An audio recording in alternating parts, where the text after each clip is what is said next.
تو جو لنگ کے کینسر ہے وہ موسٹ کامنلی تو اسموکنگ، جو اسموک کیا جاتا ہے اس سے ریلیٹ کیا جاتا ہے، لیکن اس کے علاوہ جو کچھ خاص قسم کے آکوپیشنز ہوتے ہیں، کچھ فیکٹریز ہوتی ہے جہاں پہ لوگ کچھ کام کرتے ہیں، ان کو ہو سکتا ہے، اور یہ ہمارا جو انوائرمنٹل فیکٹر ہے بالکل یہ اچھا، آپ نے کہا کہ جو کامن کینسرز ہیں وہ ایک بریسٹ ہو گیا، سانس غذا کی نالی، پھیپڑے، پروسٹیٹ، اور ایک اور آپ نے کیا کہا، ماؤتھ کا تو mouth cancer must be because of paan, gutka, چھالیا. بالکل آپ صحیح کہہ رہی ہیں. ٹوبیکو کا استعمال کسی بھی فارم میں ہو، چاہے وہ اسموک ٹوبیکو ہو یا اسموک لیس ٹوبیکو ہو، یہ سب ڈفرینٹ قسم کے کینسرز کاز کرتی ہیں.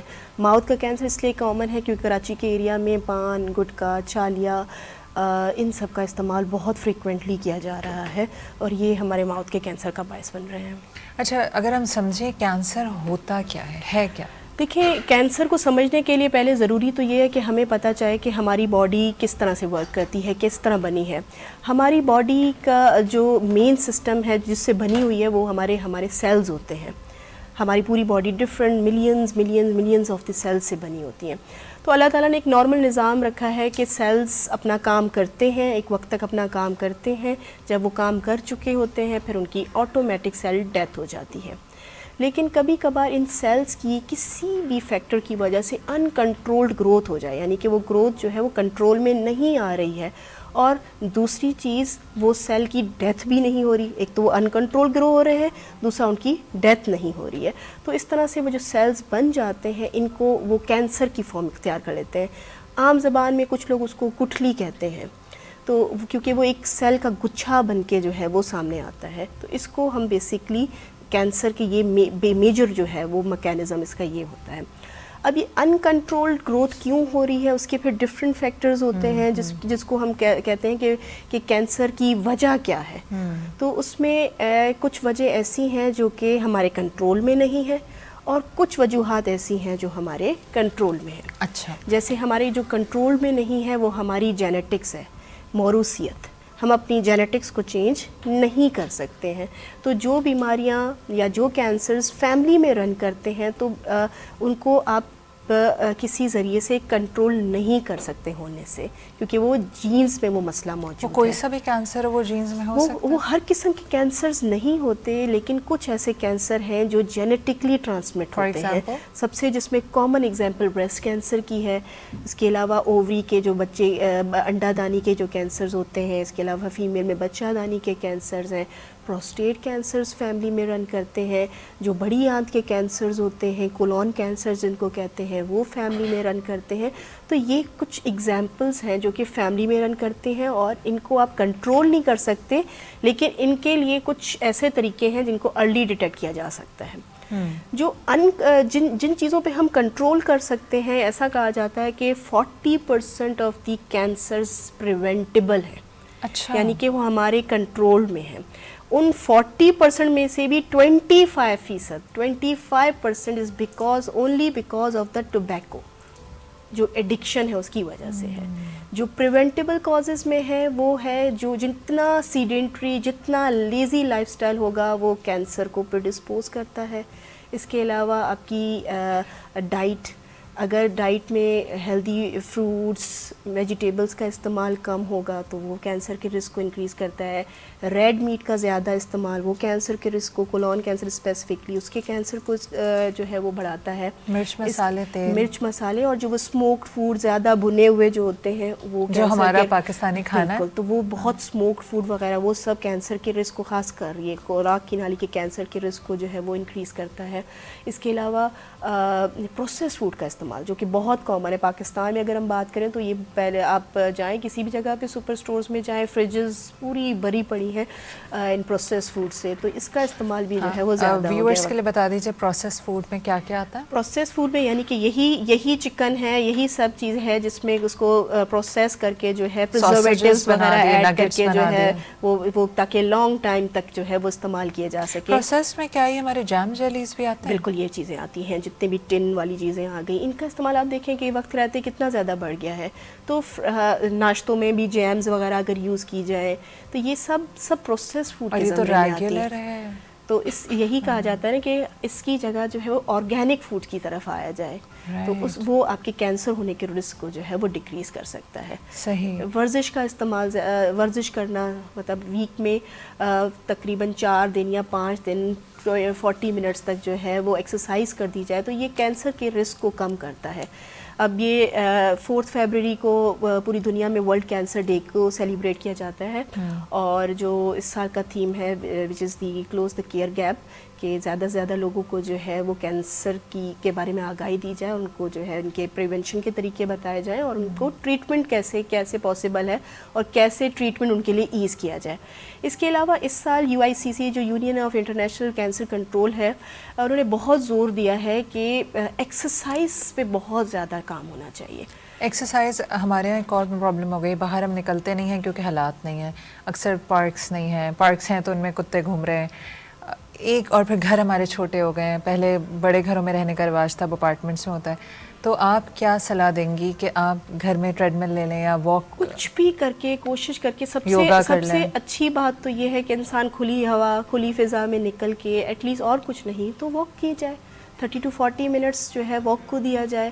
اگر وہ نہیں، ہر بندہ جم نہیں جا سکتا، ہر بندہ ٹریڈ مل افورڈ نہیں کر سکتا تو اپنے ہی ایریا میں کسی بھی طریقے سے چھت پہ چلے گئے، جیسے آپ نے کہا یوگا کا ذکر کیا، اس طرح سے کچھ بھی ایکسرسائزز ہو گئی وہ کی جائیں تو یہ بہت بینیفیشل. یوگا تو آپ ایک جگہ پہ کھڑے کھڑے کر لیتے ہیں، اسٹریچز جو ایروبک ایکسرسائزز ہیں وہ پریکٹسز کی جائیں تو یہ بہت ضروری ہے.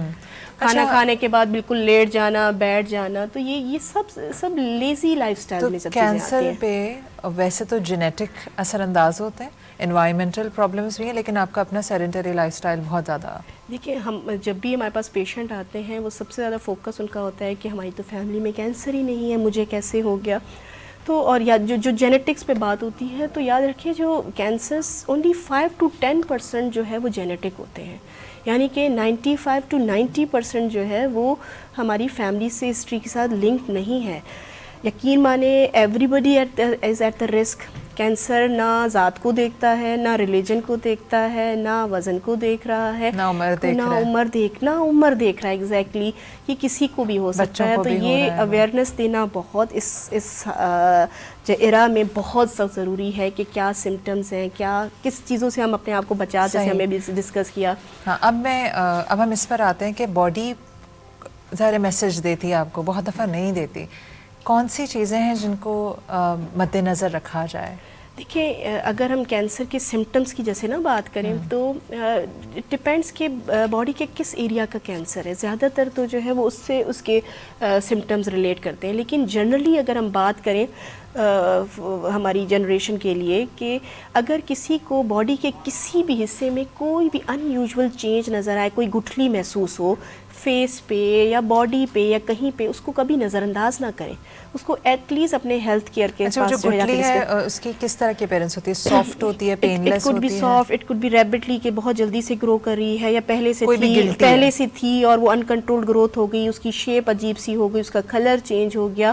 تو کوئی بھی ایسی چیز آپ کو جو ان یوزول لگے، تو زیادہ تر کیسز میں ایسی گٹھلیاں کینسر نہیں ہوتی، لیکن ضروری یہ ہے کہ اپنے ہیلتھ کیئر سے چیک اپ کروا لیا جائے. تو پہلی چیز یہ ہوگی گٹھلی. دوسرے جتنے بھی ہمارے باڈی کے اوریفائسز جو باڈی کے سوراخ ہیں ان میں سے کبھی بھی خون کا آنا، کوئی رطوبت کا آنا، فار ایگزامپل ناک میں سے، منہ میں سے، یا کان میں سے، یا پیشاب کی جگہ سے، یا بڑے پیشاب کی جگہ سے، یا جو زنانہ راستہ ہے ان سے کوئی ایب نارملی بلڈ آنا اسٹارٹ ہو تو یہ اس چیز کو کبھی اوائڈ نہیں کرنا چاہیے. اس کو ہیلتھ کیئر ورکر کو ضرور دکھا دینا چاہیے.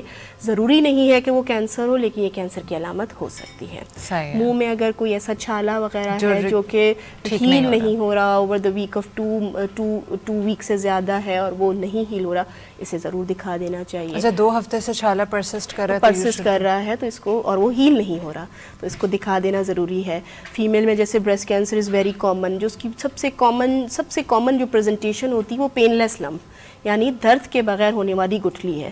تو ہم ہر سال اکتوبر میں بہت اویئرنیس دے رہے ہوتے ہیں کہ اپنے بریسٹ کا ایگزامینیشن کریں. جس میں آپ ٹچ کر رہے ہیں مگر درد نہیں ہو رہا, مگر اٹ از دیئر, تو یہ it is something abnormal. اور اس کو یہ چیز کر کے اس کو بھول نہیں جانا چاہیے کہ درد نہیں کر رہی تو مجھے نہیں چھیڑ رہی, میں اس کو کیوں چھیڑوں. تو it is not like that کہ بریسٹ کی گٹھلی پین لیس ہوتی ہے, یا اگر نپل میں سے کوئی عجیب سا ڈسچارج ہو جائے یا شکل چینج ہو جائے تو یہ بریسٹ کینسر کے اس طرح کے سمپٹمز ہوتے ہیں.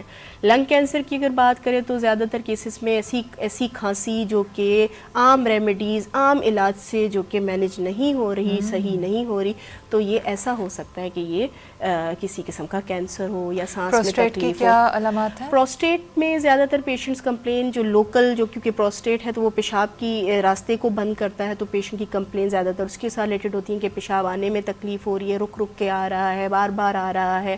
بعض اوقات پروسٹیٹ کے کینسرز بون میں جب چلے جاتے ہیں, میٹاسٹیسائز کر جاتے ہیں, تو بونی پین کی کمپلین کے ساتھ اس طرح سے پیشنٹ جو ہے وہ آتے ہیں.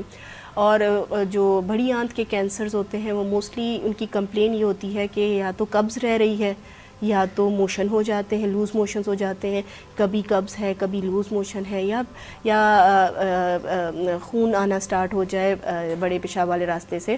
تو یہ سمٹمز ہو سکتے ہیں بڑی آنت کے کینسر کے. اور سرویکل کے کیا ہیں؟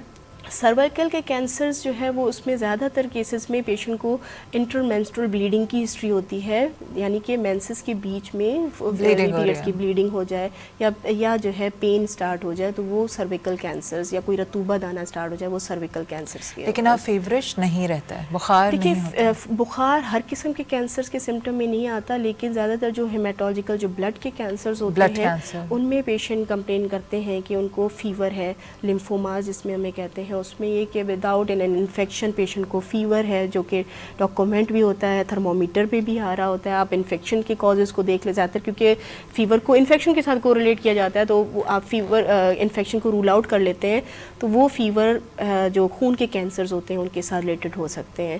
اس کے علاوہ ویٹ لاس, وزن کا کم ہونا, کسی بھی پیشنٹ کا اگر وزن 6 مہینے میں 10% سے زیادہ گر جائے تو یہ ایک سیریس معاملہ ہے, اور اس کو ضرور کنسیڈر کرنا چاہیے. آج کل اور بہت سارے کینسرز ہیں جو ویٹ لاس, مگر تیزی سے ویٹ بہت سارے کینسرز ہیں کوئی سمٹم نہیں دے رہے ہوتے اور پیشنٹ ویٹ لاس کی ہسٹری کے ساتھ آتے ہیں اور ایپیٹائٹ کی بھوک نہیں لگ رہی ہے. تو یہ ہمارے باڈی کے نارمل میکینزم کو وہ جو ہے ڈسٹرب کرتا ہے, اسی لیے پیشنٹ زیادہ تر وہ ایپیٹائٹ لاس اور وزن کم کے ساتھ آتے ہیں.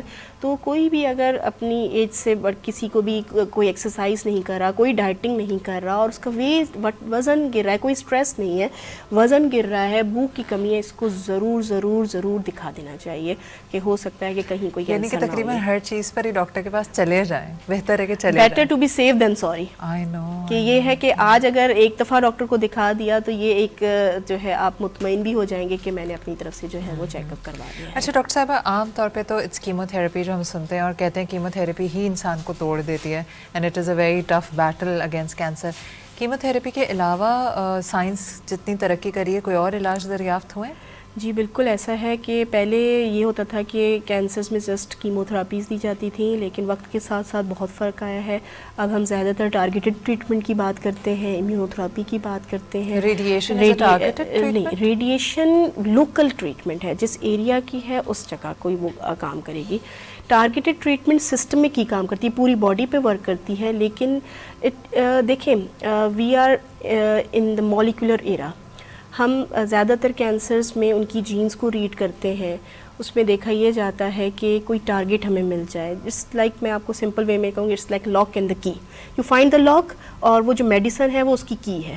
تو this is basically the targeted treatment. It is really successful. جہاں پہ پہلے جو سروائیولس جو بہت ہی کم ہوتے تھے, with the invent of the targeted treatment وہ سروائیول بہت امپروو ہو گئے ہیں. And then immunotherapies, immunotherapy بہت سارے کینسرز میں یوز کی جا رہی ہیں, بہت سکسیزفلی پیشنٹس ٹریٹ ہو رہے ہیں. Bone marrow transplant is limited for few malignancies, ہر کینسر کے لیے نہیں ہوتی ہیں, لیکن زیادہ تر بون میرو ٹرانسپلانٹ جو ہے وہ خون کے جو کینسرز ہوتے ہیں ان میں بھی اسپیسیفک جہاں انڈیکیشن ہوتی ہے وہاں پہ پریکٹس کی جاتی ہے. میریکلز ہوتے ہیں کہ کوئی چوتھے اسٹیج سے ریکور کر گیا؟ ایسے بھی کیسز ہیں جو کہ بہت موسٹ آف دا ٹائم جب 4th اسٹیج میں پیشنٹ آتا ہے اس کو بہت ایڈوانس اسٹیج کہا جاتا ہے کیونکہ وہ پورے باڈی میں پھیل چکا ہوتا ہے. اس میں زیادہ تر کیسز میں کیور نہیں ہوتا. ہم پیشنٹ کی سروائیول کو امپروو کرتے ہیں, ان کی کوالٹی آف لائف کو امپروو کرنے کی کوشش کرتے ہیں. لیکن یہ کہ کچھ کینسر جیسے کہ کولون کینسر ہے, بڑی آنت کا کینسر ہے, ایون ان اسٹیج 4 کچھ کولون کینسر کے پیشنٹ ہیں جن کو ہم کیور کے ٹارگٹ کے ساتھ جو ہے وہ لے کے چلتے ہیں. تو کچھ کینسرز ہیں اس میں جس میں ایون ان 4th اسٹیج بھی ہم بعض اوقات کیور کی بات کرتے ہیں.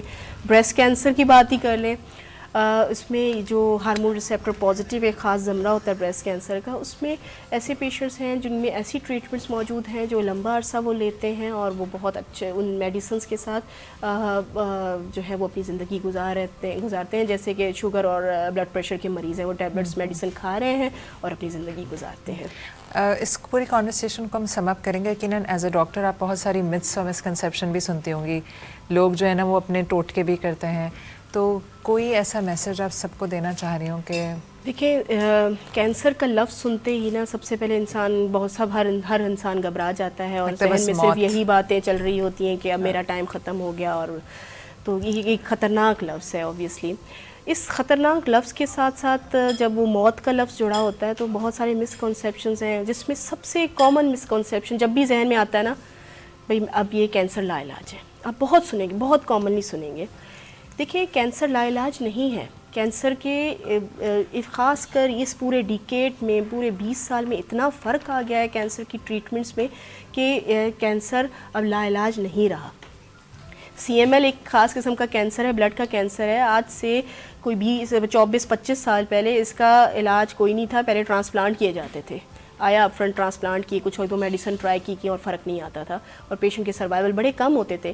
آج اس وقت جو ہے CML کو ایک پوٹینشلی کیوریبل ڈیزیز لیبل کر دیا گیا ہے, جس میں ان کو ٹیبلٹس لینی ہوتی ہیں اور کچھ عرصہ لینے کے بعد اگر وہ چیزیں کچھ کنٹرول میں ہیں تو ہم ٹیبلٹس کو بھی ہولڈ کر دیتے ہیں.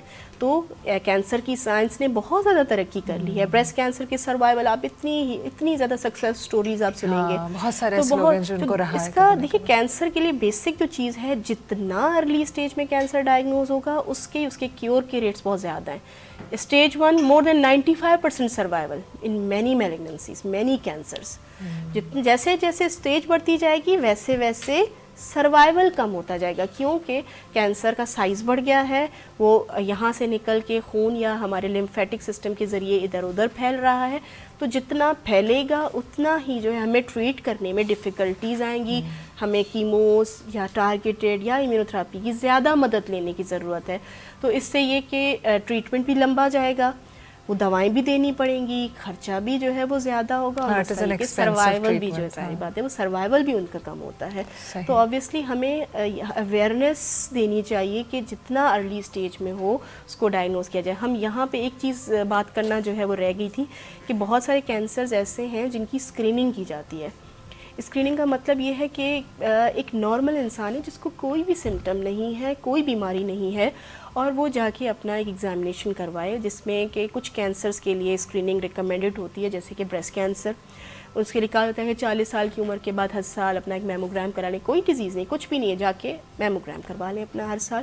اس سے ہوتا ہے کہ ارلی اسٹیج میں کینسرز ڈائگنوز ہوتے ہیں, اور پھر وہ وہی بات آ گئی کہ سرجری بھی کم ہوتی ہے, بعض وقت کیمو بھی نہیں دینی پڑتی, شوائیں بھی اگر جو ہے وہ دینے کی ضرورت پڑی تو وہ ہو جاتی ہیں. تو مطلب اوور آل جو ہے خرچہ بھی بچ جاتا ہے, سروائیول بھی امپروو ہو جاتا ہے.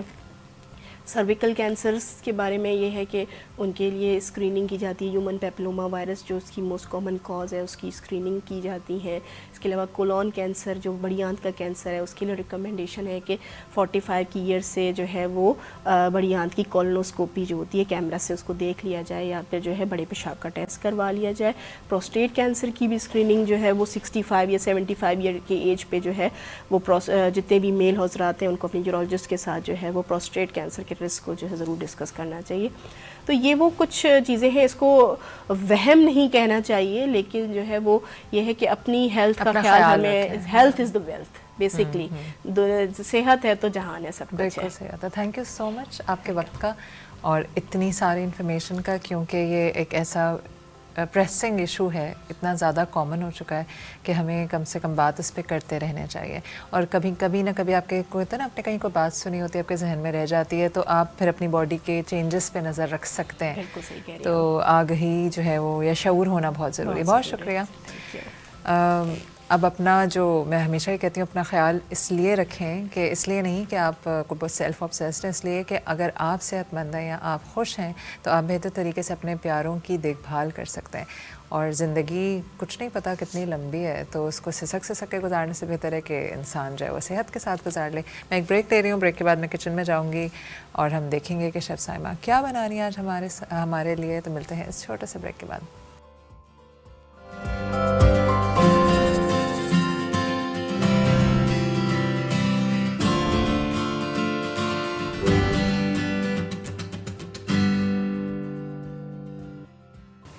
Welcome back after the break. میں موجود ہوں کچن میں اور ہم ابھی جانیں گے سائمہ سے کہ کیا بن رہا ہے آج. السلام علیکم. السلام علیکم، کیا حال چال؟ بالکل خیریت، آپ بتائیے کیا حال چال؟ بالکل ٹھیک ٹھاک ہوں. اور یہ پوٹیٹوز اور چکن اسٹرپس آج بن کے تھوڑی سی ہم دعوت دیں تو اسی لیے بہت سبزی کھلا دی، تو آج دعوت کا سما پیدا کرنے کی کوشش ہو رہی ہے. اچھا جی، آج جو ہے وہ میں لے کر آئی ہوں کراچی کے ایک فیمس ریسٹورینٹ کی بہت ہی زبردست سی ریسیپی جس کا نام ہے ڈھاکہ فرائیڈ چکن. اچھا. اور جب یہ ریسٹورینٹ بنا تو اس کو کھانے کے لیے اس ریسیپی کی بڑی ہائپ تھی، یعنی اس ڈش کی. تو اس کو کھانے کے لیے لوگ دور دور سے آتے تھے. اور وہ ریسٹورینٹ بھی ہائی وے پہ ہے، ایک برانچ جو اس کی ہے وہ 2 دریا پر بھی ہے. تو آج میں نے سوچا کہ اس کی ریسیپی ہم اپنے ناظرین سے شیئر بھی کریں تاکہ آپ کو کہیں دور جانا نہ پڑے، دور جانا نہیں پڑے. بالکل. تو ابھی ہم شروع کرتے ہیں. اس کو رکھیں، ٹھیک ہے ماوش. اس کے لیے جو ہے وہ میں نے ½ kg بون لیس چکن لی تھی اور اس کو میں نے ایسے جولین کٹ میں کٹوا لیا تھا. ٹھیک ہے. اسٹرپس لیں، زیادہ اچھی بات ہے. اور اس میں ہم مرغی کے سینے کا استعمال کریں گے، چکن بریسٹ کا استعمال کریں گے. یوزلی آپ کو پتہ ہے میں تھائی لیگ کا بتا رہی ہوتی ہوں، بٹ یہ آپ بنائیں گے اگر چکن بریسٹ سے تو بہت اچھی بنے گی. اور اکثر شکایت یہ ہوتی ہے لوگوں کو کہ ہماری یہ جو گوشت ہے، سینے کا گوشت مرغی کا، وہ ڈرائی ہو جاتا ہے. تو اس کے لیے میں آپ کو دوبارہ ٹپ دیتی چلوں. میں نے ابھی اس میں تقریباً 1/4 ٹی اسپون کے برابر بیکنگ سوڈا شامل کر دیا ہے. اچھا صحیح. بیکنگ سوڈا جو ہے وہ گوشت کو ڈرائی نہیں ہونے دے گا اور جوسی رکھے گا اور کرسپی کرے گا. اس کے 2-3 فائدے ہیں، تو آپ لوگ پہلے سے اس میں ڈال دیں. اور ساتھ ہی جو اس کی میرینیشن کے اجزاء ہیں وہ میں آپ کو بتاتی چلتی ہوں. یہاں پہ میں شامل کرنے جا رہی ہوں تقریباً 1 ٹیبل اسپون کے برابر جنجر گارلک پیسٹ. ٹھیک ہے. 1 ٹیبل اسپون کے برابر جنجر گارلک پیسٹ اس میں جائے گا. پھر ہم شامل کریں گے اس میں تقریباً 1 ٹی اسپون، یہ سارے ٹی اسپونز ہیں، 1 ٹی اسپون کے برابر لال مرچی کا پاؤڈر چلا جائے گا. ٹھیک ہے. 1 ٹی اسپون کے برابر ہی میں اس میں ڈالوں گی کٹی ہوئی لال مرچ. 1/4 ٹی اسپون کے برابر کالی مرچ پسی ہوئی. نمک حسب ضرورت. ٹھیک ہے. اور 1 سے 1.5 ٹیبل اسپون کے برابر ہی ہم اس میں تل شامل کریں گے. صحیح. تل میں سارے ڈال دے رہی ہوں. اس میں تل کا استعمال اور اس کا ٹیسٹ بہت اچھا آتا ہے. بہت زیادہ تل نہیں ڈالیے گا ورنہ اس سے کرواہٹ ہو جائے گی. ٹھیک ہے. اچھا یہ تو چلا گیا. اس میں ماوشی آپ پلیز وہاں رکھ دیجئے. اس کو میں یہاں بول کو رکھ لوں، کیمرے میں دکھا سک رہے ہیں. ٹھیک ہے. اس کے بعد دیکھیں جی ہم یہاں پر ڈالنے جا رہے ہیں تقریباً 2 ٹیبل اسپون کے برابر لیمن جوس. ٹھیک ہے. وہ چلا گیا اس میں. پھر میں ڈالوں گی اس میں 1/4 cup corn flour. 1/4 cup corn flour جب آپ ڈالیں گے تو ½ کپ میدا جائے گا، یعنی اس کا ڈبل کوانٹٹی میں میدا جائے گا. یہ آپ اس کا ریشو رکھیے گا ½ kg کے حساب سے، پھر آپ کی یہ بالکل صحیح بنے گی. اور اس کو ہم ڈال کے میرینیٹ کر سارے اجزاء ڈال کے میرینیٹ. چکن ہے ½ kg کے برابر چکن ہم نے لے لی تھی. اور اس میں پھر میں نے شامل کیا 1/4 کپ کارن فلاور، 1/2 کپ میدا. میدا ڈبل کوانٹٹی میں ڈال دیں گے. تھوڑا سا میں ابھی بچا رہی ہوں، جب میں انڈے شامل کروں گی اس کے بعد میں دیکھوں گی اگر مجھے اور ڈالنا ہے یا نہیں. ٹھیک ہے مہوش. اس کے بعد انڈے شامل کرنے کے بعد ہی اس کو ہم گھر میں اگر آپ بنا رہے ہیں تو آپ اس کو پلیز میرینیٹ کر کے 1 گھنٹے کے لیے رکھ دیں. لیکن ہمارے پاس یہاں ٹائم نہیں ہوگا تو ہم فوراً بنائیں گے. چولہا جلا دو؟ چولہا آپ بالکل جلا دیجئے تاکہ اور پیچھے ہٹ جائیے ساتھ ہی جلانے کے بعد. ٹھیک ہے مہوش. اس کو اب میں مکس کر رہی ہوں اور مکس کر کے تھوڑا سا ہم اس کو آئل گرم ہونے پہ ڈال بھی دیں گے تاکہ ایک آدھ فرائی ہو کے سامنے آ جائے. اور اس کے ساتھ یہ ویسے ایپیٹائزر کے طور پہ بھی آپ استعمال کر سکتے ہیں اس ڈش کو. اور اگر آپ کوئی ہائی ٹی وغیرہ اپنی رکھے ہوئے ہیں گھر میں تو یہ ہائی ٹی کا بہت زبردست آئٹم ہے.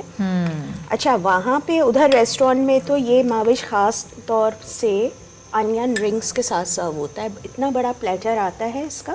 ٹھیک ہے. اس چکن کے ساتھ انین رنگس فرائی ہوتے ہیں. میں ویسے آج تھوڑا سا میں نے چینج کر دیا ہے. انین رنگس کے بجائے ہم اس کے ساتھ تھوڑے سے فرائی کر لیں گے تاکہ بچے، آپ کو پتہ ہے ایسی چیزیں بہت شوق سے کھاتے ہیں تو یہ فل جو ہے بچوں کی بھی پسند کا ڈش ہو جائے گی. دیکھیں اب جب میں نے اس کو میرینیٹ کیا ہے تو یہ نہ بالکل رنی ہے اور کوٹنگ ہمیں بالکل ایسی ہی چاہیے، نہ بہت تھک ہے. ٹھیک ہے. اب ہم آئل گرم ہونے کا ویٹ کر لیتے ہیں. ایک وہ ڈال کے دیکھو. نہیں ابھی ہوا ہوا نہیں ہے کیونکہ کافی اچھا. اور یہ ڈیپ فرائی کر کے ہم نکالیں گے؟ ڈیپ فرائی کریں گے اور ہم اس کو نکالتے جائیں گے اور پھر اس کے بعد ہی میں ماوش پھر فرائز کی طرف بڑھوں گی. فرائز آپ نارمل فرائز بنائیں گے؟ نہیں ماوش، میں اس کے اندر تھوڑا سا کارن فلاور اور میدا اور سیزننگ سارے نمک کالی مرچ ڈال کے اس کو تھوڑا سا ٹاس کروں گی. میدے اور کارن فلاور کی کوٹنگ اس پر آ جائے گی کیونکہ یہ ہلکے سے موئسٹ ہیں. یہ تم نے یہ چپک جائے گا. ابال کے نکالے؟ نہیں یہ کچے ہیں. اچھا یہ کچے ہیں اور اس میں دیکھیں ایک موئسچر سا ہے تو ہمیں نا کوٹنگ کے لیے پانی کی اب ضرورت نہیں ہے. ہم 2 چمچ کارن فلاور اور 2 چمچ ہی میدا اس کو کوٹ کریں گے.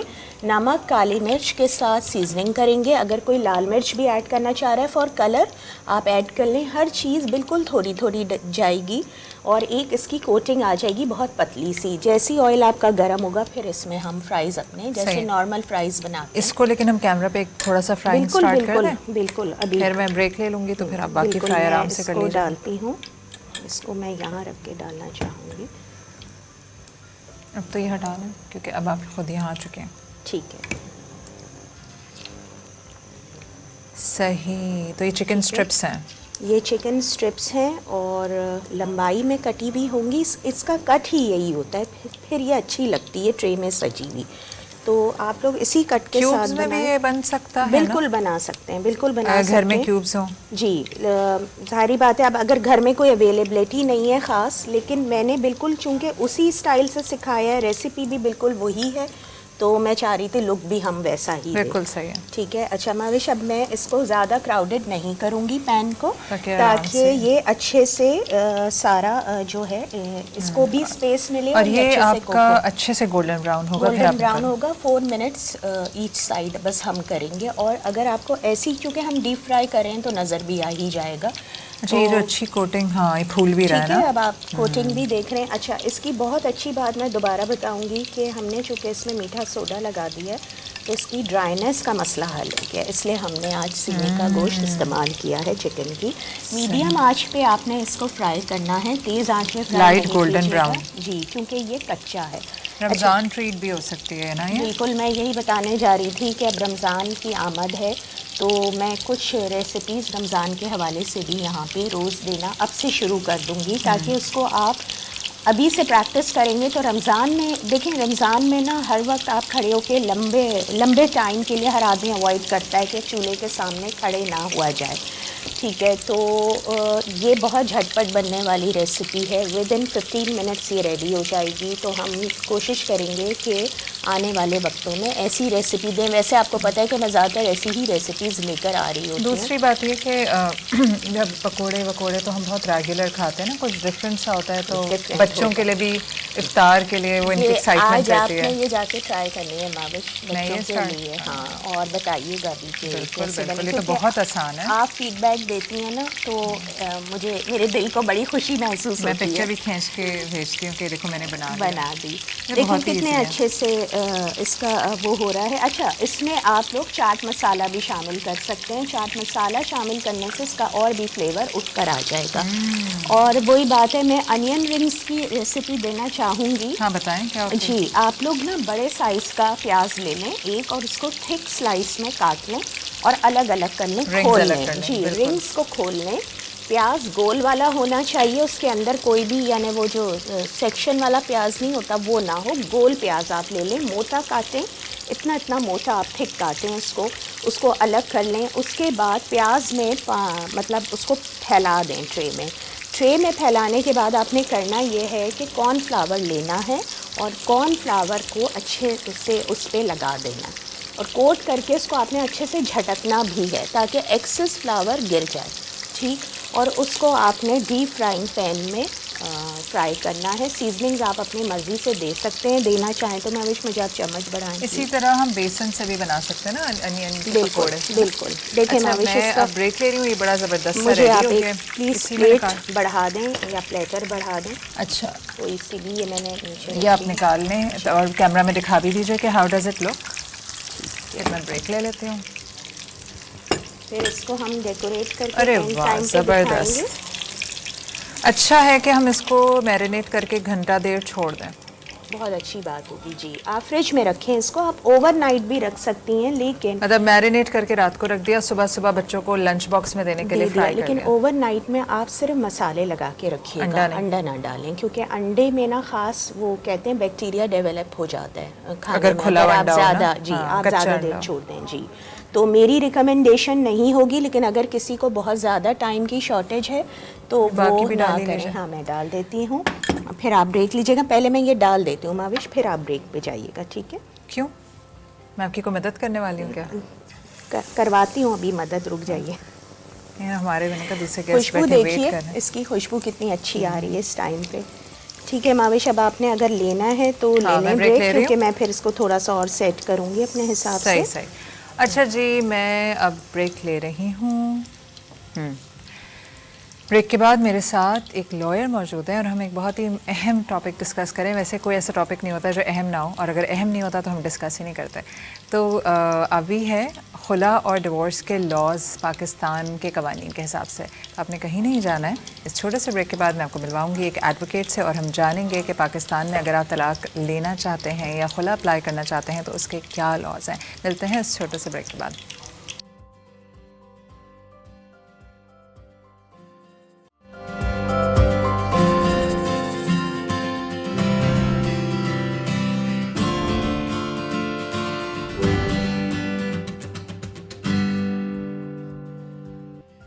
Welcome back after the break. ایک ابھی بہت سینسٹیو ٹاپک ڈسکس کیا تھا ہم نے, کینسر کے سمٹمز. اس سے بڑا ایک اور موذی مرض جو کہ ہمارے ہاں بہت عام ہے, اور وہ ہے طلاق کی بڑھتی ہوئی شرح. پہلے مجھے تو یاد بھی نہیں, ہماری فیملی میں کوئی ڈیورسڈ کپل تھا ہی نہیں. کبھی میں نے سنا نہیں تھا کہ کسی بھی فیملی میں کوئی علیحدگی ہوئی ہو, یا کوئی علیحدگی کا بھی کانسیپٹ نہیں تھا. ایک دوسرے کے سر پھاڑ رہے تھے مگر ایک ساتھ ہی رہ رہے تھے سارا خاندان والے. اب اور ہم لوگ بڑا اس چیز میں پرائڈ لیتے تھے کہ ہماری فیملی میں کوئی سپریشنز نہیں ہوتی. اب میں نے اپنے خاندان میں ہی اتنی ساری اوور پاسٹ 5 ایئرز طلاقیں اور خلا دیکھی کہ مجھے احساس ہوا کہ وہ تمام خاندان بھی جو کہ بالکل پسند نہیں کرتے اس چیز کو, ان کے بچوں میں بھی یہ بھی ہو رہا ہے. اب آپ یہ تو خاندان کی بات ہے, آپ فرینڈس میں ادھر ادھر دیکھیں. میں اپنے بچوں کے اسکول جاتی ہوں, there are so many single mothers. یہ ہوا کیا پچھلے 10 سال؟ یقیناً اس کے پیچھے بہت کوئی نہ کوئی محرکات ہوں گے. یہ نہیں ہوتا کہ اچھا یہ طلاقیں وہ نہیں ہے کہ 1 سال بعد ان کی نبھی نہیں تو وہ چھوڑ دیا. 18 سال پرانی شادی, 16 سال پرانی شادی, 20 سال پرانی شادی. تو یقیناً کوئی نہ کوئی پیچھے ریزنز ہیں. تو ہم ریزنز کو تو ڈسکس نہیں کریں گے, ہم یہ بات کریں گے کہ اگر کوئی عورت ایسی میرج میں ہے یا کوئی ایسے مرد ایسی میرج میں ہے جس میں وہ خوش نہیں ہے یا وہ واقعی اتنا نکلنا چاہتے ہیں اس شادی سے, تو اس کی کیا طریقہ کار ہے؟ ڈیورس اور طلاق اور خلا, یہ 2 ٹرمز ہم سنتے ہیں لیکن اکثر ہم کنفیوز رہتے ہیں. بہت دفعہ ہمیں یہ نہیں پتہ ہوتا کہ کس کے پاس جائیں, قانون کیا کہتا ہے, قانون مجھے پروٹیکٹ کس طرح کرتا ہے. بہت سی ایسی فیملیز ہوتی ہیں جو بروکن بہت پہلے ہو چکے ہوتے ہیں لیکن اسے بچوں کے ہاتھ ساتھ رہ رہے ہوتے ہیں اور اس کی وجہ سے بڑے ٹرامیٹک بچے بیچارے, بچوں کا بہت بچپن کا ٹراما رہ جاتا ہے, وہ بعد میں اپنی بیویوں کو ڈیورس دے دیتے ہیں جیسی ذرا سی بات ہوتی ہے. جنریشنل سائیکل ہے. تو اس اہم موضوع پہ بات کرنے کے لیے میں نے ایک ہائی کورٹ کے ایڈوکیٹ کو مدعو کیا ہے اور وہ ابھی ہم ڈسکس کریں گے کہ ڈیورس اور خلا کے جو پاکستان میں لاز ہیں وہ کیا ہیں اور کس طرح امپلیمنٹ ہوتے ہیں, اور کوئی بھی شخص اگر کسی تکلیف دہ سچویشن سے گزر رہا ہے تو وہ اپنا جو نجات کی راہ ہے وہ کیسے تلاش کرے. تو معظم علی, السلام علیکم. وعلیکم السلام. کیسے معظم آپ؟ جی الحمدللہ. معظم یہ بڑا کامن ہو گیا نا, تو بلکہ جتنے بھی لائرس سے میری بات ہوتی ہے وہ کہتے ہیں سب سے زیادہ اس وقت ڈیورس کیسز ہم ڈیل کر رہے ہیں. پہلے صرف 10 سال پہلے چلے جائیں تو it was not very common. دیکھیے اسپیشلی آفٹر کووڈ اس میں انکریز تو ہوا ہے, کیونکہ وہ 1.5 سال جب گھر میں رہے میاں بیوی تو نے کہا ہم ناقابل برداشت. 30% آپ کے کیسز جو ہے وہ انکریز ہوئے ہیں ریسنٹلی ان سندھ پروونس. اگر میں آپ کو بتاؤں کہ 30%. جی بالکل. 2020 میں جو ڈیورس کیسز کا ریشو تھا وہ تھا 16,000 پلس, اور اب جو ریسنٹ سروے آیا ہے 2022 تک, جولائی 2022 تک, اس میں 19,000 پلس آپ کے کیسز فائل ہوئے ہیں اور وہ ڈسپوز آف بھی ہوئے ہیں. سو اس کی وجوہات تو بہت زیادہ ہیں, بہت مختلف ہیں. It vary from case to case, it's vary from family to family who are facing those issues. لیکن جو کووڈ کے بعد ان ایشوز میں ان کیسز میں رائز ہوا ہے, اس کی مین وجوہات جو ہے وہ فائنینشیل کرائسس ہے, وہ آپ کی انٹالرنس ہے. اور یہ پہلے ویسٹ میں بہت زیادہ ہوتا تھا, اب یہاں پاکستان میں بھی اس قسم کے ایشوز رائز ہونا شروع ہوئے ہیں. اس کی وجوہات یہ ہیں کہ فائنینشیل کرائسس کووڈ کے بعد آپ کو پتہ ہے کہ ہمارے بزنس کولیپس کر گئے ہیں, انمپلائمنٹ بہت زیادہ ہو گئی ہے, اور جس طرح سے انفلیشن بہت زیادہ ہوئی ہے, تو یہی مین وجوہات ہیں. بٹ میں ذاتی طور پہ صرف اور صرف فائنینشیل کرائسس اور انمپلائمنٹ کو اس طرح سے نہیں سمجھتا کہ یہی مین ریزنس ہے. جو ہمارا مین ریزن ہے نا وہ ہے آپ کے سوشل ایٹیٹیوڈس, آپ کا اپنا behaviour, whether it comes to the woman اور دا مین. لیکن جب تک آپ اپنے آپ کو اون کرنے, آپ ایک ریسپانسبلٹی نہیں لیتے شادی کو فلفل کرنے کے لیے یا شادی کو انٹیکٹ رکھنے کے لیے, تو پھر یہ آپ کے ڈائیورس ریٹس جو ہیں وہ انکریز ہوتے ہیں. But once again I must say کہ یہ ویری کرتا ہے فرام کیس ٹو کیس, اس میں بہت سارے ایشوز ہیں. یہ بات آپ نے جو کہی نا فائنینشیل ریزنس, ابھی میں اس پر یہی سوچ رہی تھی کہ بہت دفعہ کیا ہوتا ہے کہ ریزنس کچھ اور ہوتے ہیں, ٹریگر کسی وجہ سے ہو جاتے ہیں. فار ایگزامپل اگر ہمارے پیرنٹس, ہماری ماں, چلے ماں بہت محبت کرتی ہے اولاد سے, اگر ماں کے پاس پیسے نہیں بھی ہوتے اولاد اس کو نہیں چھوڑتی, لیکن اگر ماں ظالم تھی یا پہلے ہی بچے تنگ تھے اپنی ماں سے, تو وہ کوئی نہ کوئی ریزن تلاش کرتے ہیں اس رشتے سے نکلنے کے. یا باپ کو اکثر بچے جیسے بڑے ہوتے ہیں وہ بچپن میں تو سہ لیتے ہیں مار پیٹ یا بیجا غصہ, جیسے وہ اڈلٹہڈ میں انٹر ہوتے ہیں, جیسے وہ پہلی سیلری ان کی آتی ہے اور وہ گھر چھوڑ کے جاتے ہیں. تو شاید یہی وجہ, جو آپ نے بالکل صحیح بات کہی کہ میں آپ کہہ رہے ہیں میں فائنینشیل کو وہ نہیں دیتا, چلیں یہ ایک ڈیٹا ہے ورلڈ وائڈ بھی ہے کہ ورلڈ وائڈ بھی ڈیورس ریٹس میں زیادہ بڑا ہے, کیونکہ جب آپ ساتھ رہے اور سارا دن ساتھ رہے تو اس میں ڈومیسٹک وائلنس بھی بہت بڑا. ایگزیکٹلی, ڈومیسٹک وائلنس اور جو جوائنٹ فیملی سسٹم ہے جو کہ اب پاکستان میں اپر مڈل کلاس فیملی میں تو کافی حد تک ختم ہو چکا ہے, لیکن جو لوور مڈل کلاس فیملی ہے یا لوور کلاسز ہیں اس میں جوائنٹ فیملی سسٹم کا اس میں بڑا رول ہے, کیونکہ وہ آپ کے انٹرفیئرنسز بہت زیادہ ہوتے ہیں. اب دادی جو ہے وہ بچوں کو ماں کی طرح رکھنا چاہتی ہے, ماں جو ہے وہ ہمیشہ ٹارگٹ پہ رہتی ہے کہ جی جس طرح سے میں نے اپنے بچوں کو پالا ہے اس طرح سے آپ پالیں. یا پھر وہ جو ایڈوائزز دیتے ہیں آپ کے رشتہ دار, جو کہ ان نیسیسری ایڈوائزز ہوتے ہیں آپ کو اپنی زندگی گزارنے کے حوالے سے, تو یہ بہت سا ایشوز ہیں. اور اس میں سب سے مین جو رول ہے نا وہ اس مرد اور اس عورت کا ہے. اگر وہ اپنی زندگی میں کسی بھی تھرڈ پارٹی کو, ویدر وہ ان کے والد ہیں, والدہ ہیں, کوئی کزن ہے یا کوئی دوست ہیں یا کوئی رشتہ دار ہے, اگر وہ ان کو انٹروین کرنے دیتے ہیں اپنی پرسنل لائف میں, اپنی انڈیویجول لائف میں, اپنی میرڈ لائف میں, تو پھر آپ کے لیے کمپرومائز کرنا, سیٹل کرنا, ایشوز کو ریزالو کرنا تھوڑا مشکل ہو جاتا ہے. ایبسلیوٹلی, بالکل صحیح بات ہے. اچھا آپ دیکھیں, اب ہم بات کرتے ہیں کہ پاکستان میں دو طرح سے میرج جو ہے وہ ڈیزالو کی ہو جاتی ہے. ایک ہے طلاق, دوسرا خلا. پہلے میں طلاق پہ بات کرتی ہوں. ایک طلاق ہوتی ہے کہ اکثر لوگ جو ہیں وہ 3 طلاقیں گھر سے دے کے بات مطلب زبان سے 3 طلاق دی اور عورت کو گھر سے نکال دیا. اس کی قانونی کیا حیثیت ہے؟ اچھا, before answering this question I must tell you that there are 3 processes. One is the divorce, other one is the mutual divorce, and third one is the khula. پہلے میں میوچل ڈائیورس سمجھنا چاہوں گی. جی, میوچل ڈائیورس کے let's suppose for so and so reason, کسی بھی وجہ سے خاتون اور مرد اس بات پہ آمادہ ہو جاتے ہیں, بے شک ان کی اولاد ہے یا نہیں, وہ کہتے ہیں بھئی ہم ایک دوسرے کے ساتھ نہیں رہ سکتے. ٹھیک ہے, تو اس کا پروسیجر بالکل سمپل ہے. آپ نے ایک اسٹیمپ پیپر لینا ہے, اس اسٹیمپ پیپر پہ آپ نے کچھ وجوہات لکھنی ہے ڈائیورس ڈیڈ کی صورت میں ان ریٹن فارم, اور اس میں آپ نے یہ مینشن کرنا ہے کہ جی for so and so reasons we are unable to live together for reasonable time or in the future. So for that purpose اگر آپ کو وہ ریئلائز ہو جاتا ہے آفٹر ود ان 3 months کہ جی یہ ہم نے ڈیسیجن غلط لیا, تو وہ ریووک بھی ہو سکتا ہے. اٹس ناٹ نیسیسری کہ وہ فائنل ہو گیا. تو اس کا پروسیجر بالکل سمپل ہے. وہ اسی طرح سے ہے کہ آپ نے اس ڈائیورس نوٹس, اس میوچل ڈائیورس کا نوٹس آپ نے اپنی کنسرن جو یونین کاؤنسل ہے, جو یونین کاؤنسل کے چیئرمین ہیں, ان کو نوٹس کرنا ہے, and after 3 months you will get the divorce certificate. لیکن اس سے پہلے وہ یونین کاؤنسل کے جو چیئرمین ہیں وہ ایک آربیٹریشن کاؤنسل بناتے ہیں, جو کہ موسٹ آف دا کیسز بنی ہوئی ہوتی ہے. وہاں پر آپ کو اپیئر سمن کیا جاتا ہے, آپ کو اپیئر ہونا پڑتا ہے, اور اگر آپ ان کو کنونس نہیں کر پاتے کسی بھی وجہ سے, یا وہ آپ کو کنونس نہیں کر پاتے کہ جی why we are getting divorce, تو پھر آپ کی میرج جو ہے وہ ڈیزالو ہو جاتی ہے. صحیح. تو یہ نہیں کہ دونوں باہمی رضامندی سے بیٹھ کے ایک دوسرے سے جان چھڑا لیتا ہے. جی بالکل صحیح. اب آتے ہیں طلاق پہ. ایک آدمی نے کہا میں تمہیں طلاق دیتا ہوں, گھر سے اٹھا کے باہر پھینک دیا. اس کی لیگلی کیا حیثیت ہے؟ اس کا بھی جو پروسیجر ہے, طلاق بیسیکلی ہوتی ہے مسلم فیملی مسلم لاز آرڈیننس 1961 کے سیکشن 7 کے تحت آپ طلاق کے انٹائٹل ہے. مرد جو ہے مین جو ہے وہ انٹائٹل ہے ٹو پروناؤنس دا ڈائیورس. لیکن جو اس کا طریقہ کار ہے وہ یہ ہے کہ آپ نے پہلے ڈائیورس دینی ہے سنگل ڈائیورس. اچھا, آن دا فرسٹ انسٹنس. اگر آپ میں 3 طلاقیں ہو کے ایگزیکٹلی اگر آپ 1 go میں 3 طلاقیں دیتے ہیں تو دیٹ وڈ بی ڈکلیئرڈ ان شریعہ, مطلب وہ وائڈ آپ کی ڈائیورس ہے. اس پہ اب تو کافی ججمنٹس بھی آ چکی ہیں, اور Islamic council of Islamic ideology بھی اس بات کو بادر کر چکی ہے کہ جی 3 طلاقیں 1 go میں نہیں ہو سکتی.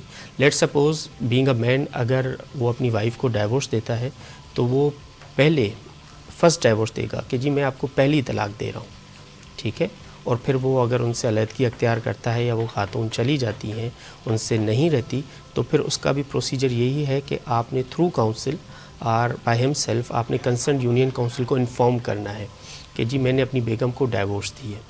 اگر آپ یہ ڈائیورس کا نوٹس کنسرن یونین کاؤنسل کو نہیں دیتے تو اس کی سزا ہے 1 سال سزا ہے اور 5,000 تک جرمانہ ہے. اور اگر لیٹ سپوز آپ نے کنسرن یونین کاؤنسل کو نوٹس نہیں دیا تو بعض اوقات, ابھی ریسنٹلی ایک سندھ ہائی کورٹ کی ایک ججمنٹ آئی ہے کہ ڈائیورس سرٹیفکیٹ ایشو ہو گیا ہے, لیکن اس میں یہ لیگل ایک مینس کہ انویلیڈیٹی عدالت کے سامنے گئی. اس خاتون نے اس ڈائیورس سرٹیفکیٹ کو چیلنج کیا, یا بلکہ شاید مرد نے اس ڈائیورس سرٹیفکیٹ کو چیلنج کیا, تو عدالت نے اس ڈائیورس کو نل اینڈ وائڈ قرار دیا.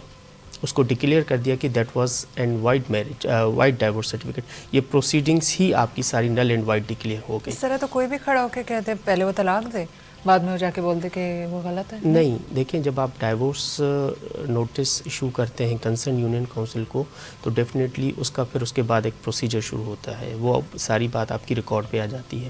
اس کی ایک کاپی آپ کنسرن یونین کاؤنسل کو سینڈ کرتے ہیں اور ایک کاپی آپ اپنی وائف کو سینڈ کرتے ہیں. پھر وہ آپ کو سمن کرتے ہیں for the arbitration proceedings and settlement.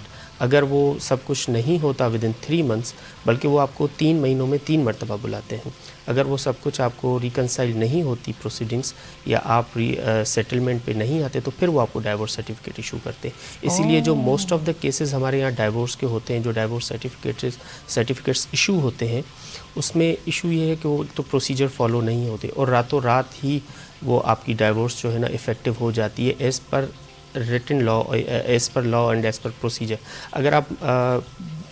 اگر آپ کے سامنے کبھی بھی ڈائیورس سرٹیفکیٹ آئے تو آپ اس میں دیکھیے گا کہ notice of date of notice, date of effective of divorce وہ سیم ہوتا ہے موسٹ آف دا کیسز، اس میں پروسیجر فالو ہی نہیں ہوتا. تو لہٰذا اگر آپ نے ڈائیورس کو افیکٹولی ایز پر لا افیکٹو کروانا ہے یا امپلیمنٹ کرنا ہے تو آپ کو پروسیجر فالو کرنا پڑے گا. صحیح.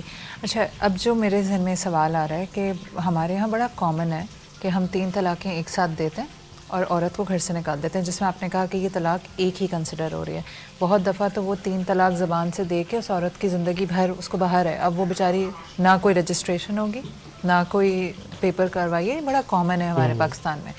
دوسرا، میرے ابھی کچھ دن پہلے ہی کسی سے میری بات ہو رہی تھی تو وہ کسی کا کیس بتا رہے تھے کہ وہ میاں جب بھی غصے میں آتے تھے وہ طلاق کا لفظ بول دیتے تھے.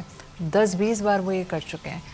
تو ایسی سچویشن میں قانون کیا کہتا ہے؟ کوئی ایک عورت ساتھ رہ رہی ہے، جوتے کھا رہی ہے، جب اس کو غصہ آتا ہے وہ آدمی کہتا ہے میں تمہیں طلاق دیتا ہوں، مگر وہ رہے اس کے ساتھ ہی رہی ہے، تو کیا 3 دفعہ کہنے کے بعد وہ بالکل وہ طلاق آپ کی اب وہ میرج نہیں ہے، لیکن کوئی رجسٹریشن نہیں ہے اس کی، کوئی قانونی کارروائی نہیں ہے. عورت کو اس سچویشن میں کیا کرنا چاہیے؟ ایک آدمی ہیبچولی طلاق کا ورڈ یوز کرتا ہے. طلاق کو جو ہے نا آپ 2 طریقوں سے افیکٹولی پرسو کر سکتے ہیں.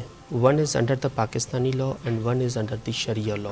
اگر کوئی مرد آپ کو، ظاہر سی بات ہے طلاق اب کوئی خوشی خوشی تو نہیں دیتا، وہ تو غصے میں ہی دیتا ہے، اور حکم بھی یہی ہے، شریعت میں بھی یہی ہے کہ جب اس طرح کی سچویشن آ جائے تو آپ نے you must be calm down, آپ نے کوئی ایسا ڈیسیجن نہیں لینا. اور ڈیفینیٹلی آپ بالکل صحیح کہہ رہی ہیں کہ اگر طلاق آپ غصے میں بھی دے رہے ہیں تو یہ جو 3 طلاقوں کا ایک ساتھ نہ دینے کی وجہ ہے وہ بھی یہی ہے کہ you may able to reconsider what you have said, اور آپ کا ریگریٹ کم رہے. بالکل. تو اگر ایک مرد کوئی طلاق دے رہا ہے تو ایز پر شریعہ لا تو وہ پھر میاں بیوی نہیں رہے، ٹھیک ہے، وہ اور حالانکہ اس سے کہیں کچھ رجسٹر نہیں کروایا ہے. دیکھیے یہ تو پھر وہ عورت خلا کے لیے اپلائی کرے؟ نہیں، وہ خلا کے لیے بھی اپلائی کر سکتی ہے اور وہ عدالت کو اپروچ کر کے یہ اس بات کا ذکر کر سکتی ہے، عدالت کو انفارم کر سکتی ہے کہ جی انہوں نے مجھے پہلے وربلی طلاق دی ہے. اگر مرد اس بات کو ڈینائی کرتا ہے، اگر مرد اس بات کو ڈینائی کرتا ہے تو ظاہر سی بات ہے طلاق انہوں نے کسی کے سامنے دی ہوگی. اکثر تو کوئی بھی نہیں ہوتا گھر میں، اکثر کوئی نہیں ہوتا، تو پھر یہ اس مرد کے اوپر اس گناہ کا یا اس ریگریٹ کی ذمہ داری. لیکن آپ ایسے صورت مشورہ دیں گے اگر کوئی کلائنٹ آپ کے پاس آئے جو کہ ہے کہ یہ میرا میاں نے مجھے کئی دفعہ طلاق کا ورڈ یوز کیا ہے، تو وہ پھر زیادہ آسان ہے کہ وہ خلا اپلائی کر دیں؟ نہیں، it vary from case to case. اگر مرد اس بات کو اون کرتا ہے کہ جی ہاں میں نے طلاق دی ہے، اگر وہ نہیں کرا تو پھر ڈیفینیٹلی عورت کے پاس یہی. ہاں، لیکن اسلامکلی دے کین ناٹ، نہیں، they can not stay together. ٹھیک ہے. اب ہم آتے ہیں خلا کی طرف. ایک ہو گئی میوچول طلاق، دونوں نے خوشی خوشی ایک دوسرے سے جان چھڑوا لی. دوسری ہے کہ ایک مرد نے طلاق دی، وہ پیپر اپنی بیوی کو دیتا ہے، اپنی بیوی کو بھی اور کنسرن یونین کونسل کے چیئرمین کو، ٹھیک ہے، وہ نوٹس دیتا ہے. تیسرا ہے ایک عورت کو مرد طلاق نہیں دے رہا مگر she wants to get rid of him, تو وہ کورٹ کا دروازہ کھٹکھٹاتی ہے اور خلا کے لیے اپلائی کرتی ہے. دیکھیں کھلا is always considered as a single divorce, ٹھیک ہے، اینڈ آفٹر کمپلیشن آف عدت period she can remarry the same guy. G the same guy. And what if she doesn't want to marry the same guy? She can marry anybody. She can marry anybody، لیکن یہ اس کے لیے ایک option ہے، اگر وہ عدت complete کر چکی ہے تو اس کو کسی اور انسان کے ساتھ شادی کرنے کی ضرورت نہیں ہے، جس کو ہم اسلامک حلالہ کہتے ہیں، لیکن وہ اسی مرد کے ساتھ، لیکن پھر وہ نکاح دوسرا ہوگا، ٹھیک ہے، نیا نکاح ہوگا، جس کو تجدید نکاح کہتے ہیں. جی، تجدید نکاح، جی بالکل. تو اس کے لیے پروسیجر یہی ہے کہ آپ کنسرنڈ کورٹ میں جہاں پر آپ رہتے ہیں اس کی کنسرنڈ کورٹ کی جو فیملی جورسڈکشن بنتی ہے، آپ وہاں پر کھلا فائل ہاں جی، آپ کھلا فائل کرتے ہیں انڈر میرج ڈیزولوشن ایکٹ 1939، اور پھر کنسرنڈ جو کورٹ ہے وہ سمن کرتی ہے آپ کے ہسبینڈ کو، اور اس میں آپ وجوہات بیان کرتی ہیں کہ جی ویدر آپ کو یہ فائنینشلی ابیوز کر رہے ہیں، فزیکلی ابیوز کر رہے ہیں، یا یہ کسی بیماری سے جو کرونک النیس ہے کسی، یا مینٹل ڈسیبلٹی سے یہ سفر کر رہے ہیں، یا یہ غائب ہیں for the period of 4 years I believe اور اس کے علاوہ یا اچھا یہ اگر کوئی کنوکشن مرد غائب ہو سین سے، جیسے باہر چلا گیا یورپ اور واپس نہیں آ رہا تو بالکل جی بالکل ناٹ اونلی کہ 4 سال تک، آپ اس سے پہلے بھی کھلا فائل کر سکتے ہیں اگر وہاں پر وہ چلے جاتے ہیں، آپ کو فائنینشلی سپورٹ نہیں کرتے، آپ کو فون پہ آپ کے ساتھ کسی قسم کے یا وہ کوئی کسی قسم کی کوئی میٹریمونیل obligation فلفل نہیں کرتے، تو عورت بالکل کھلا فائل کر سکتی ہے. اور عدالت اس میں پروسیجر یہ ہوتا ہے کہ عدالت مرد کو سنتی ہے، اس میں بھی پری ٹرائل پروسیڈنگس ہوتی ہیں. عدالت کی زیادہ سے زیادہ کوشش ہوتی ہے کہ میرج ریزالو نہ ہو. میں نے ابھی ریسنٹلی ایک کیس ڈیل کیا ہے، اس میں بلیو می کہ جج صاحب نے پورے 4 ہفتے صرف اس بات پہ لگائے، اور ڈے ٹو ڈے یا ٹائم ٹو ٹائم انہوں نے ریکنسیلیشن پروسیڈنگس کرنے کی کوشش کی، لیکن وہ مرد کو اور عورت کو اس بات پہ کنونس نہیں کر سکے کہ جی آپ ڈائیورس نہ لیں. ان کے حالانکہ 3 بچے تھے. معظم جس وقت تک آتا ہے نا کیس ڈیورس میں، مینٹلی وہ ایک دوسرے کو ڈیورس سالوں پہلے دے چکے ہوتے ہیں؟ نہیں، اس میں 1-2 ایکسیپشنس ہیں. میری نظر سے ایک کیس گزرا ہے، مینس جس کیس کا میں نے ابھی ذکر کیا، اسی عدالت میں ایک کیس آیا تھا کہ خاتون جو ہے وہ ان کی ڈائیورس ہو گئی، مینس کہ کھلا انہوں نے لے لی، پھر وہ اسی عدالت کے پاس آئی کہ مجھے اسی سے شادی کرنی؟ نہیں، اسی سے شادی نہیں کرنی، آپ اس کو کینسل کر دیں، کیونکہ جب آپ ڈگری لے لیتے ہیں کھلا کی تو پھر آپ کو اگر آپ نکاح کرتے ہیں اسی انسان کے ساتھ تو پھر آپ کو وہ کینسل کروانی پڑتی ہے اسی عدالت کے پاس. اچھا، مجبوریاں ہیں نا، بچے کون پالے گا، یہ کیا ہوگا؟ اچھا اب یہ بچوں پہ بات آئی ہے تو میں آپ سے یہ والا بھی سوال کروں کہ بچوں کی کسٹڈی کس کے پاس جاتی ہے اور کس عمر تک کس کے پاس رہتی ہے؟ دیکھیں، as far as the custody of children is concern, تو جو 7 سال تک بیٹا ہے وہ والدہ کی کسٹڈی میں رہتا ہے، چاہے بیٹا والد سے اٹیچڈ ہو، لیکن وہ والدہ کی ایز پر لا جو ہے وہ والدہ کی کسٹڈی میں رہتا ہے. اور جو بیٹی ہے وہ till the attending the age of marriage وہ والدہ کے پاس رہتی ہے. ٹھیک ہے، کیونکہ 16 ایئرس ایج ڈکلیئر ہے اور 18 ایئرس ایج ڈکلیئر ہے as per Sindh province laws, تو اس میں وہ والدہ کے پاس رہتی ہے. نہیں اٹیچ ہوں، لیکن یہ ہے کہ وہ الٹیمیٹلی کورٹ کنسیڈر کرتی ہے کہ اس کے سرکمٹینسز اور فیکٹس دیکھتی ہے کہ لیٹ سپوز میں آپ کو ایک مثال دیتا ہوں، اگر والدہ بیمار ہے کسی وجہ سے، وہ اپنے بچوں کا ٹیک کیئر نہیں کر سکتی اور انہوں نے ڈائیورس بھی لی ہوئی ہے، تو پھر اگر بچوں کی ویلفیئر والد کے پاس ہوتی ہے آن دا پارٹ آف فادر، تو یہ ضروری نہیں ہے کہ وہ پھر، کیونکہ صرف ایئرس آف ایجز کی وجہ سے وہ بچوں کو والدہ کے پاس رہنے دے، وہ والد کو بھی یہ کسٹڈی ان کو پرووائڈ کر سکتی ہے. لیکن قانون یہ کہتا ہے کہ بچیاں 16 سے 18 سال تک اور بیٹا جو ہے وہ 7 سال تک ماں کے پاس جائیں گے. پھر اس کے بعد اگر وہ کوئی شخص چھین نہیں سکتا بیٹے، اکثر ہوتا ہے نا لوگ چھین لیتے ہیں ماں سے اگر وہ چھین لیتے ہیں تو پھر عدالت جب ماں عدالت کو اپروچ کرتی ہے تو پھر عدالت ان کو ریلیف بھی دے دیتی ہے. صحیح ہے. اور اگر ماں کے پاس پیسہ نہیں ہے تو باپ پہ لاگو ہے کہ بچوں کا خرچہ اٹھائے؟ دیکھیں، میں آپ کو ایک بات بتاؤں کہ جو بچوں کی کفالت کا ذمہ ہے یا جو بیوی کی کفالت کا ذمہ ہے، بے شک وہ ورکنگ وومن ہی کیوں نہ ہو، بے شک وہ کتنی بھی فائنینشلی سپورٹڈ ہو اپنے فادر کی طرف سے یا اپنے بردرز کی طرف سے، لیکن الٹیمیٹلی جو کفالت کا ذمہ ہے وہ والد کا ہے.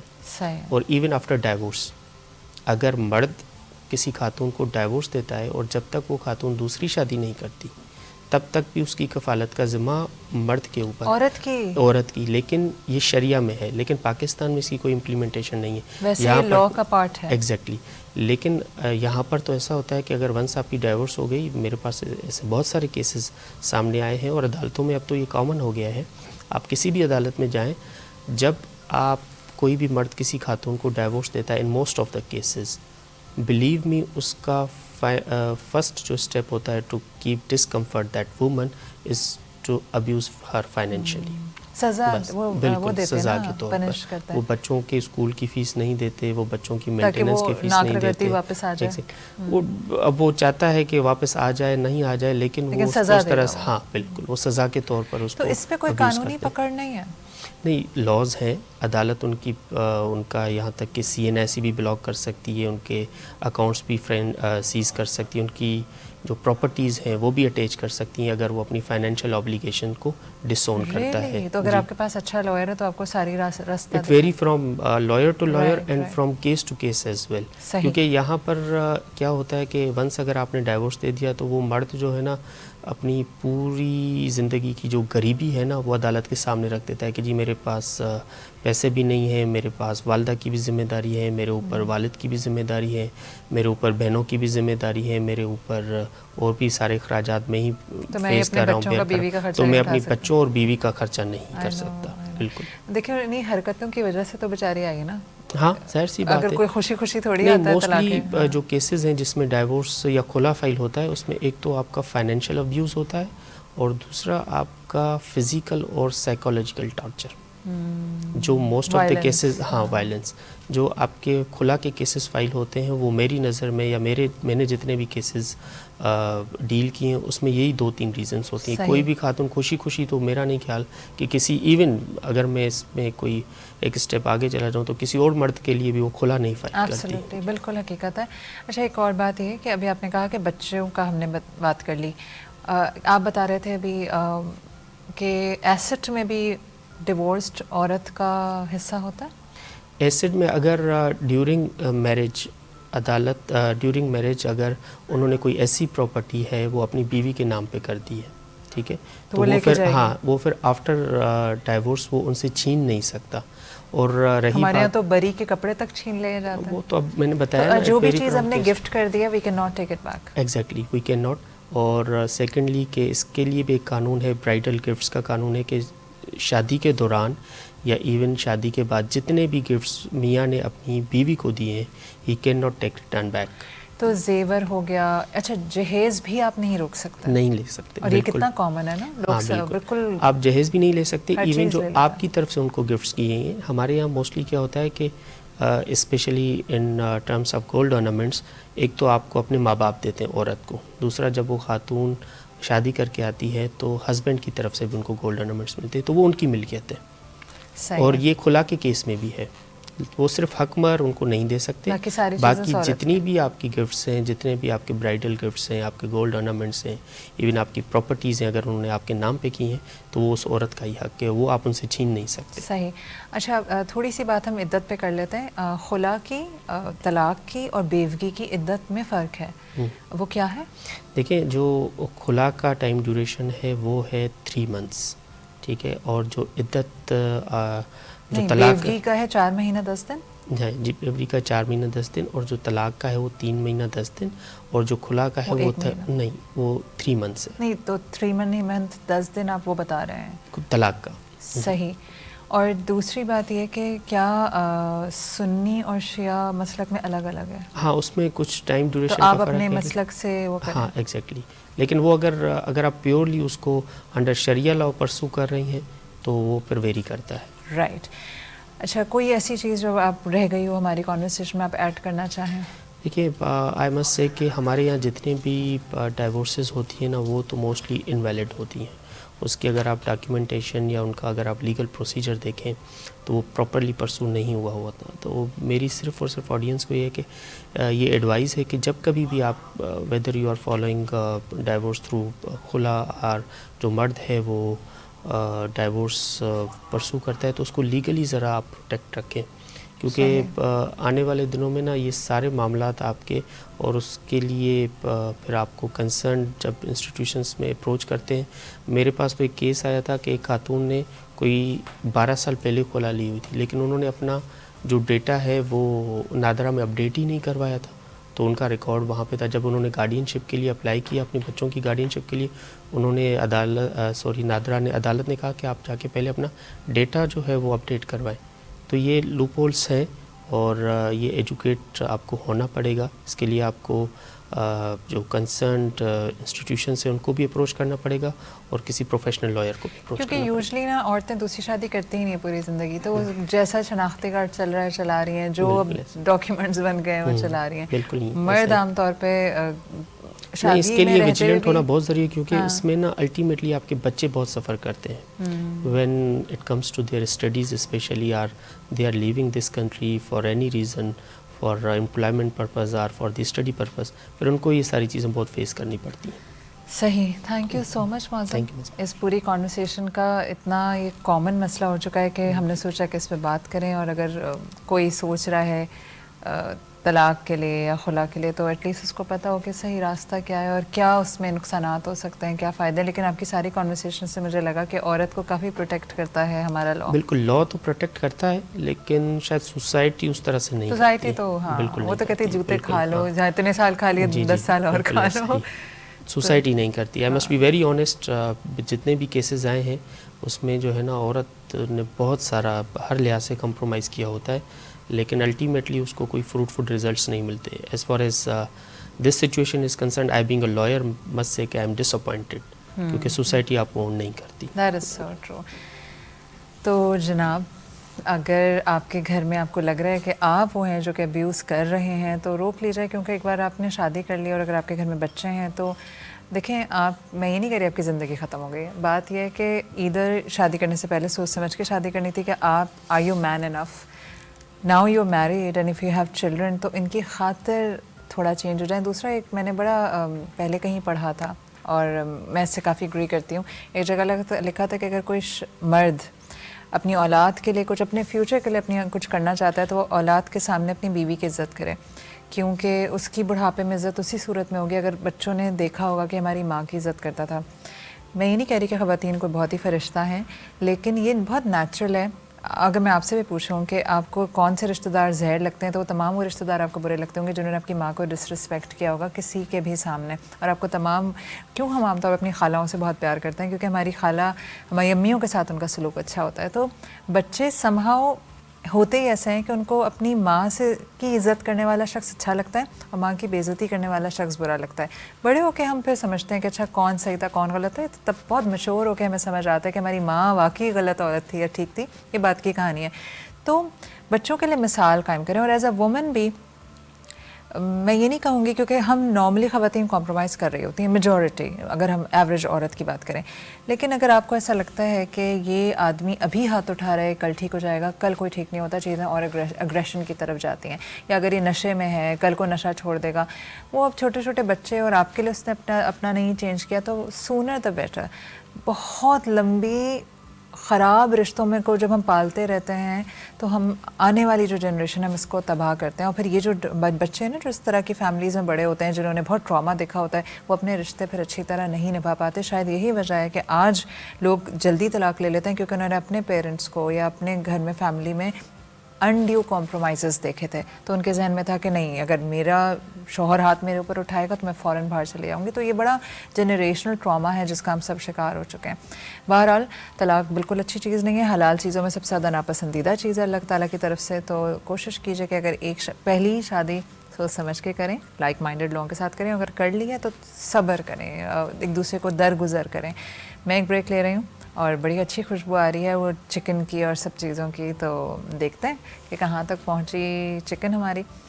ملتے ہیں اس چھوٹے سے بریک کے بعد.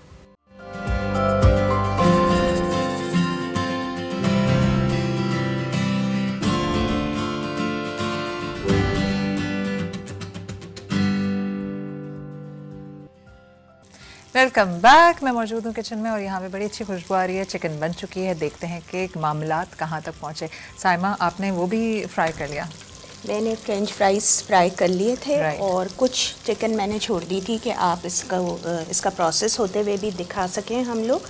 اور یہ جو ہے ہماری پوری ڈن ہو کے نکل آئی ہے. تو کیا ہم اس میں اجوائن بھی ایڈ کر سکتے ہیں ہلکا سا؟ اجوائن آپ ڈالیں فش کے ساتھ. اس کو آپ فش کے ساتھ بنائیں، پرانس کے ساتھ بنائیں، سیم ریسیپی فالو کریں، مگر فش اور پرانس کے ساتھ آپ اس میں اجوائن ایڈ کر لیں. کرسپ، یہ تھوڑا سا اس کی کوٹنگ اس طرح آ گئی ہے. ٹھیک ہے نا؟ اچھا. اور میں آپ کو ایک اور بات بتا دوں کہ یہ والے جو پوٹیٹوز ہیں ان کو آپ اگر جیسے ہم نے ابھی تھوڑی دیر پہلے فرائی کیا تھا تو یہ تھوڑی دیر میں سوگی ہو گئے ہیں، ہو جائیں گے بھی کیونکہ کارن فلاور لگا ہوا ہے. آپ اس کو یہ کر سکتے ہیں کہ جب آپ نے اس کو دوبارہ سرو کرنا ہے تو آپ ایک بار تیز آنچ پہ آئل گرم کر کے دوبارہ ڈال کے نکال لیں تو یہ بالکل ایز کرسپ یہ ہو ایون جائے اگر گا. کوئی ایئر روسٹ فرائر چکن نہیں ہوتی ہے رات کی بج گئی تب بالکل آپ اس کو تیز کڑکڑاتے ہوئے آئل کے اندر ایک بار ڈپ کر کے نکال لیں تو فریش ہو جاتی ہے. وہ فریش ہو جاتی ہے. اچھا میرے پاس ایئر فرائر ہے تو ہم لوگ یہ کوشش کرتے ہیں کہ زیادہ تر ایسی چیزیں جو ہیں وہ ریفریش کرنے کے لیے تو یہ اتنا کرسپ ہو کے نکلتا ہے اور بھی زبردست ہو جاتا ہے کہ آئل کے بعد آپ نے کیا ہوا ہے. اچھا ماوش یہ دیکھیے گا جی یہ دیکھیے اس کے یہ کلر آ چکا ہے اور اس کو پھر میں اب ڈش آؤٹ بھی کرتی ہوں, سجاتے بھی ہیں اپنے پلیٹرز کو. اور یہاں پہ سیم ریسیپی میں نے بتایا آپ فش کے ساتھ بنائیں تو آپ کو اور بھی بہت یہ بہترین لگے. چیز کو آپ فش کے ساتھ فش مگر اجوائن آپ یوز کیجیے گا اس میں بہت اچھا فلیور آئے گا. جی اجوائن کے ساتھ تو بالکل اٹھ جائے گا. ایک چٹکی کر دیجئے اور اس کے ساتھ اجوائن اور اوریگنو میں فرق ہے نا؟ بالکل بالکل لیکن فلیور کافی ہلکا ہلکا میچنگ نہیں ماوش آپ ٹرائی کریں. اجوائن بہت تیز ہوتی ہے جی اور اس کا ذرا سا نا ہرب کی طرف جی کیا کروں بتائیے. بس اس کو میں سوچ رہی اس کو بھی لگا دیتی ہوں اور مجھے آپ وہاں سے اچھا میں نے ایک ہیلپینو سوس بلکہ آپ مجھے دے دیں جب تک یہ ذرا زیادہ گرم ہے. یہ ہیلپینو سوس میں نے بنائی ہے. ہیلپینو سوس بنانے کا طریقہ یہ تھا کہ ہاف کپ میں نے اس میں میو لیا تھا اور اس میں نے ڈالا ہے ہیلپینوز بازار میں ملتے ہیں جو پکلڈ ہوتے ہیں یعنی سرکے میں ہوتے ہیں. اگر آپ کے پاس سرکے والا ہیلپینو یعنی کہ مرچی نہیں ہے ہری مرچ تو آپ گھر میں ہری مرچ لے لیجئے اور اس کو تھوڑی دیر سرکے میں بھگو دیں یا رات میں بھگو دیں اوور نائٹ سرکے میں تو اس کی تیزی ختم ہو جائے گی اور اس کے میں ایک کھٹاس آ جائے گی. کون سی مرچ بڑی والی؟ بڑی والی کر دیں. اچھا جیسے اب ہم لوگ تو بڑی پکوڑے والی ہے نہیں نارمل بڑی والی کو آپ کر دیں. اچھا آپ نے دیکھا ہوگا ماوش میں تو خیر گھر میں مولی اور گاجر کا اچار سرکے میں ڈپ کر کے رکھتی ہوں. پکل جو ہمارے یہ والے گھر میں بنا کے رکھتی ہوں. اس میں ہری مرچ بھی ڈال دیتی ہوں.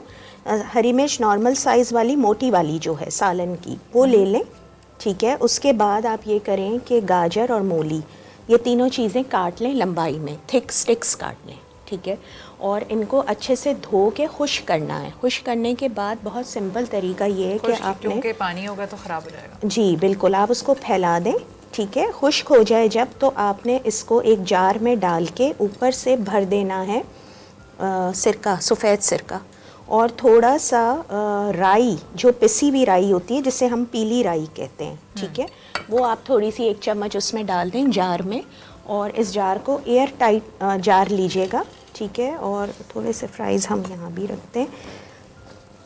اچھا اور اس کو بس آپ بند کر کے تھوڑے دن کے لیے اگر آپ دھوپ لگانا چاہ رہے ہیں تو آپ لگا سکتے ہیں مگر ضرورت نہیں ہے ٹھیک ہے. اور یہ میں یہاں رکھتی ہوں اور وہ 3 سے 4 دن میں سرکے کی جو ایک کھٹاس ہے وہ ساری آپ کی سبزی کے اندر چلی جائے گی. تو یہ آپ کا پکلڈ اچار ریڈی ہے اور اس کو آپ اپنے شاورماس پہ بھی یوز کر سکتے ہیں. اور جیسے میں نے آپ کو یہ بتایا میں اس کی ریسیپی بتا دیتی ہوں وہ ہماری رہ گئی.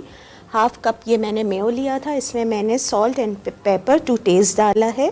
گرین چلیز کو آپ کٹ کر لیجئے اگر آپ کے پاس سرکے والی نہیں ہے تو بھی چلے گا. سادہ گھر میں چلی لے لیں اور اس کو ہلکا ہلکا سا چاپ کر کے وہ ملا دیں.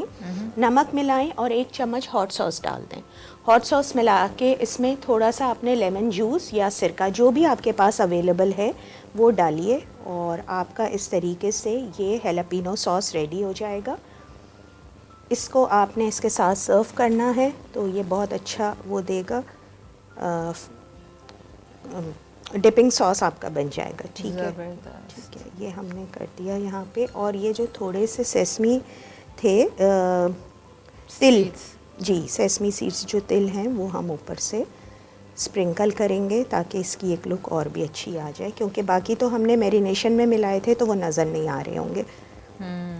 صحیح. تو آپ اوپر سے ڈالیں اور اس طریقے سے ہمارا یہ پلیٹر ریڈی ہے. اس میں آپ انین رنگس کا بھی کر سکتے ہیں. بہت ساری ویجیٹیبلز جو آپ فرائی کر سکتے ہیں وہ سائڈ پہ دے سکتے ہیں اور پکوڑے جیسے بنا کے وہ سائڈ پہ رکھ سکتے ہیں اگر آپ نے اس کو ایک پلیٹر کا لک اسی میں میدے کی جگہ اگر بیسن ڈال دیں تو چکن پکوڑے بن جائیں گے. چکن پکوڑے بن جائیں گے سیم سیزننگ کے ساتھ. بالکل بالکل. چلے ماوش یہ ہمارا ریڈی ہے.